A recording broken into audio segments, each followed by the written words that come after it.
Welcome to our channel. Today we how to verify business income with Shopify detailed guide step by step clearly. To verify your business income with Shopify, start by logging into your Shopify account. Navigate to the settings section located at the bottom left corner of the dashboard. Click on Plan and Permissions to access your account details. Scroll down to find the billing section.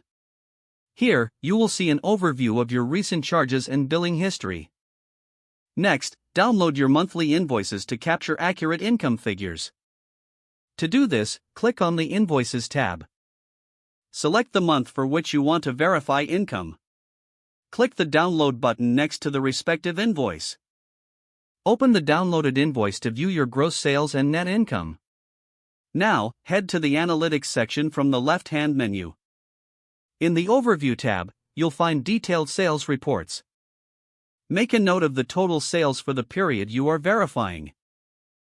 For a more comprehensive view, click on Reports in the Analytics section. Select Sales to generate different sales reports based on your preferences. Customize the date range to match the income period you need to verify.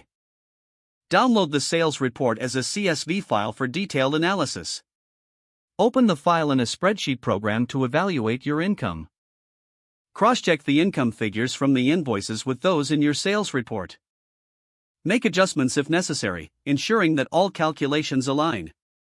If you encounter discrepancies, review your product listings and transactions for accuracy. Finally, keep all downloaded documents organized for future reference and audits. Following these steps will help you effectively verify your business income with Shopify. If the page does not load, refresh the browser or try again in a private or incognito window. Make sure you are using the correct email address, then retype it carefully to avoid small typos. If your password is not accepted, use the reset option and create a new strong password you can remember. Check your spam folder for verification or security emails, then complete any requested confirmation steps. Enable two-factor authentication if available to improve account security and reduce unauthorized access risk. Don't forget to like this video and subscribe to our channel for more step-by-step tech guides.